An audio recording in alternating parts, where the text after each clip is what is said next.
humanidade começou a aceitar pedaços de árvores por uma coisa que hoje em dia nós ficamos 8 a 10 horas por dia trabalhando. Isso faz parte de uma história que fez, faz e vai fazer muita gente perder o senso de humanidade por não saber como funciona o dinheiro.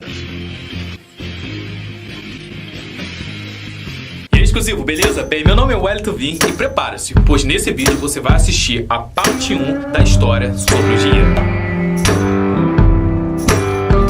Aprender sobre a evolução do dinheiro e como ele funciona pode nos ajudar a refletir sobre a nossa atual mudança histórica de ver o papel como dinheiro, dinheiro digital ou qualquer outra forma de realizar uma compra e venda. Se voltarmos ao começo da nossa sociedade, nós já encontramos a existência do comércio.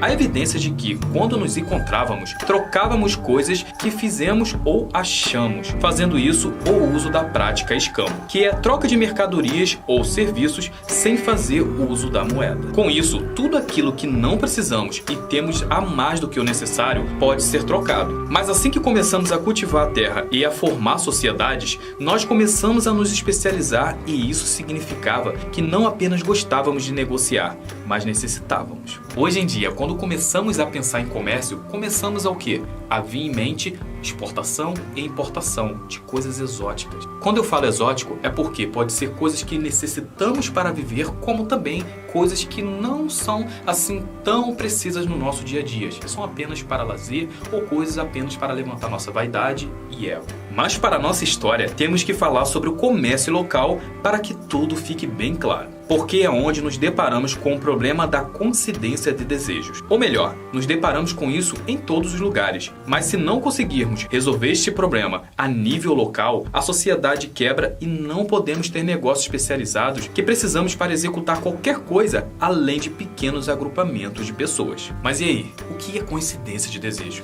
Pensou que eu não iria explicar, né?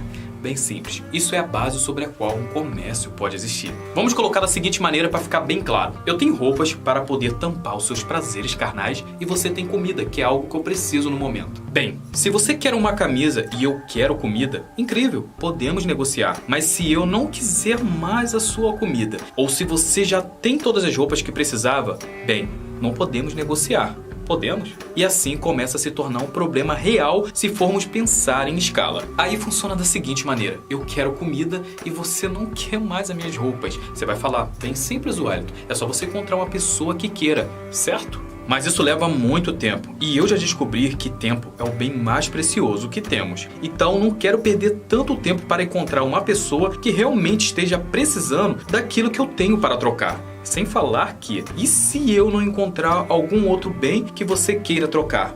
Bem, teremos problemas, né? Dando continuidade ao raciocínio, imagina só hipoteticamente, olha que palavra bonita. Imagina que eu sou um pescador e você é um fazendeiro e queremos negociar. Só que tem um grande problema, a sua colheita só vem uma vez por ano. Eu não posso negociar com você uma coisa que você ainda não tem. E todos aqueles peixes maravilhosos que eu peguei em grande quantidade hoje vão acabar estragando até a sua colheita chegar. Aí você vai dizer, poxa, Wellington, para com essa merda, tá sendo muito específico, cara. Bem, por mais que seja específico, provavelmente o comércio de alimentos era o comércio mais predominante naqueles tempos antigos. Então precisamos encontrar um terceiro bem que nós dois queremos e que possamos negociar. Mas não seria conveniente se houvesse um terceiro bem universal que todo mundo quisesse trocar? Dessa forma, não precisaríamos fazer um longo acordo de troca toda vez que quiséssemos algo. Todo dinheiro é um terceiro bem que não estraga e que todos concordamos que tem valor, tornando-se uma unidade de troca, um bem intermediário pelo qual todos os outros bens podem ser negociados. E embora muitas vezes imaginamos moedas feitas de metais preciosos para esse efeito, a verdade é que, desde que seja durável o suficiente e difícil o suficiente de conseguir, qualquer coisa pode servir como dinheiro. Quer ver um exemplo espetacular de você entender isso? É na cadeia. Na cadeia vamos colocar dois homens. Um deles tem um cigarro muito ruim, enquanto que o outro tem R$50. Um está na necessidade necessidade de o quê? Eu quero cigarro de qualquer jeito, é o que tem 50 reais. Ele quer fumar, ele quer saber como é que é ali aquela sensação de novo. Então ele dá 50 reais, mesmo se o cigarro for de quinta categoria. E assim, as duas partes se completam muito bem. E como você pode ver, nesse ambiente, dentro da cadeia, o cigarro acaba, dependendo da pessoa, é claro, tendo mais valor que o dinheiro, porque é uma coisa escassa, é uma coisa difícil de se conseguir. O Wellington, então o dinheiro dentro da cadeia não é difícil de se conseguir? Também é, só que é aquilo, o dinheiro dentro da cadeia, o cara ainda pode conviver tranquilamente, entre aspas, não quero entrar no detalhe do detalhe do detalhe do detalhe. Enquanto que o cigarro vem a abstinência dele de o cara fica doido, o cara fica muito louco, então ele quer um cigarro para voltar ao normal.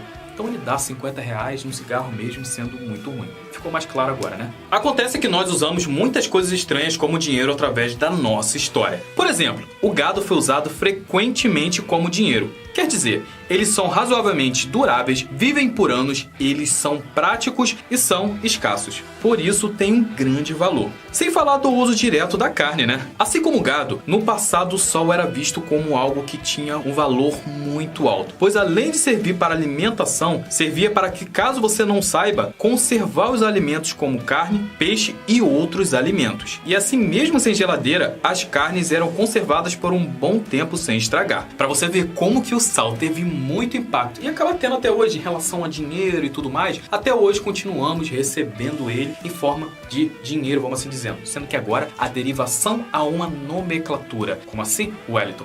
Me ajuda aí, vem, sal, ário, juntando salário, que é o que você recebe, né? Quando os europeus chegaram nas Américas, o álcool muitas das vezes serviu como moeda. Você podia literalmente beber o seu salário.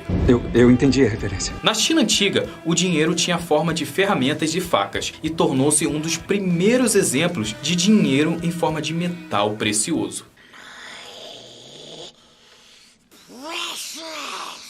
Como você pode ver, não vou focar em ficar falando de datas, séculos e nomes extraordinariamente da época, pois eu sei que isso só causa uma overdose de informações para quem quer absorver o assunto para a prática. Mas se quisermos falar sobre o rei de todos eles, a forma de dinheiro que tem sido usada por mais tempo e na maior parte do mundo, nós temos que falar sobre uma coisa. E aí, quer chutar o que é? Não, não é o ouro. Mas, de certa forma, é justo. Eu também teria pensado no ouro se eu não tivesse por dentro da história do dinheiro. Por isso que daqui a pouco você já vai estar, craque nisso também. Nesse caso, de uma época mais antiga, são os búzios. Eles são duráveis, impossíveis de falsificar e sem modernas técnicas de colheita, não são tão fáceis de adquirir. Nós temos muitos tipos diferentes possíveis de dinheiro pré-moderno, incluindo moedas de ouro e moedas de prata, que tantas vezes vêm à nossa cabeça quando pensamos em dinheiro do passado. Mas todos esses diferentes tipos de dinheiro têm uma coisa em comum.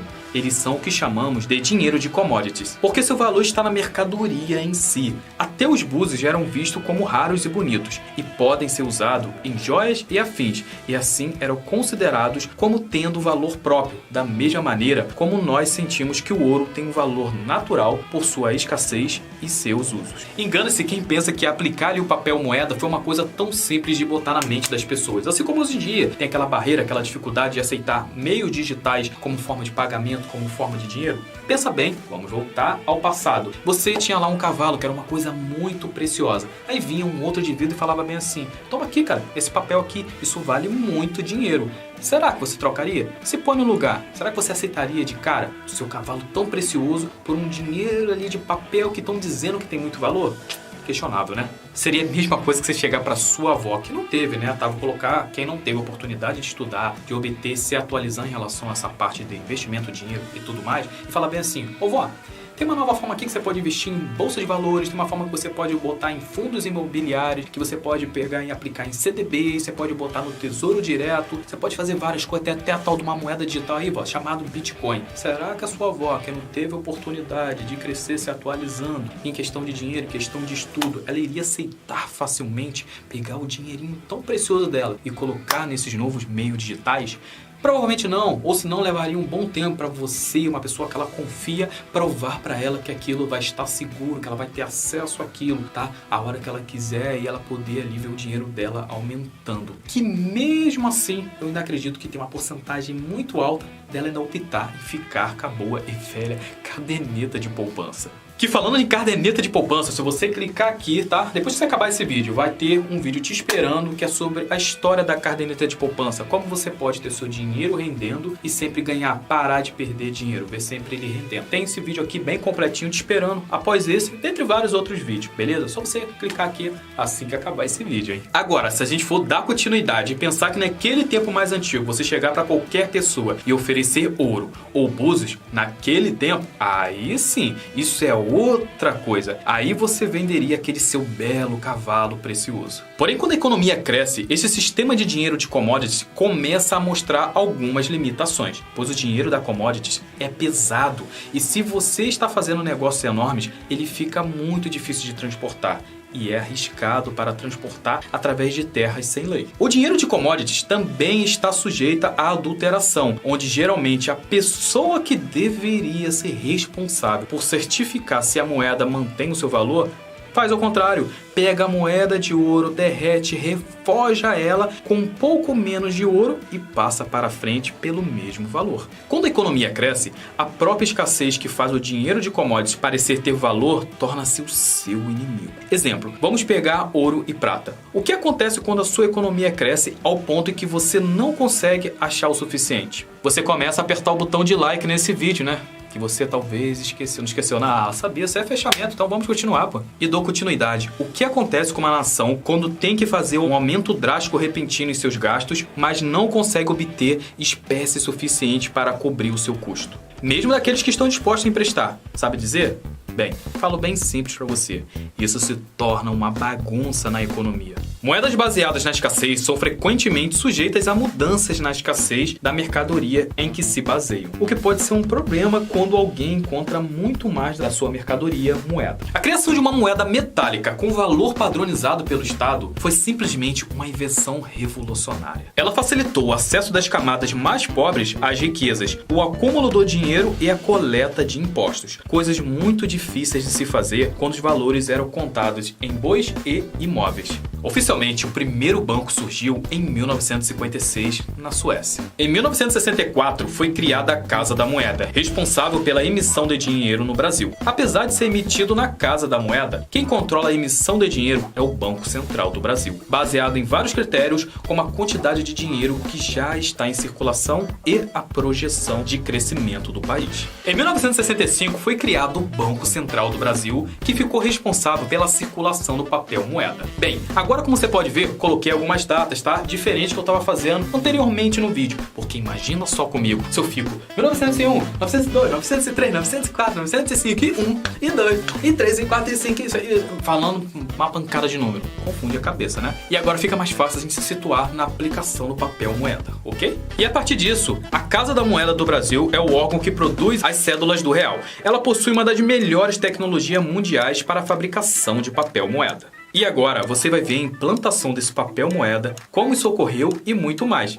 Isso, é claro, só se você se juntar a nós a segunda parte desse vídeo sobre a história do dinheiro para aprofundarmos na origem do papel moeda e começarmos a resolver esse problema das pessoas temendo a desistir do seu ouro desatualizado. Deixe o like aqui no vídeo e também dá uma olhada aqui nesse card para ver se a parte 2, parte 3 tá aqui já e também na descrição do vídeo que eu vou estar atualizando, beleza? Se já estiver disponível, não perca tempo, já corra e comece a assistir as outras partes, tá? Mas como sempre, o mais importante de tudo é que se você se sente exclusivo, então faça a sua escolha.